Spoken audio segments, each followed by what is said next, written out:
Robot அப்படிங்கிற வார்த்தையை முதல்ல அறிமுகப்படுத்தியவர் யாருன்னு கேட்டிங்கன்னா காரல் காபக் அப்படிங்கிறவர். இவர் யாருன்னு கேட்டிங்கன்னா செக் குடியரசை சார்ந்த ஒரு எழுத்தாளர்.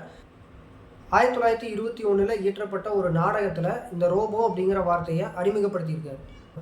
1939 தான் மனித உருவம் கொண்ட ரோபோக்களை அறிமுகப்படுத்தியிருக்காங்க.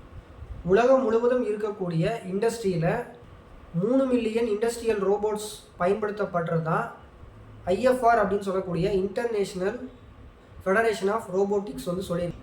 இந்த ஐஎஃப்ஆர் சொன்ன கருத்துப்படி பார்த்தீங்க அப்படின்னா தென்கொரியாவில் தான் அதிகப்படியான ரோபோக்களை பயன்படுத்திக்கிட்டு இருக்காங்க.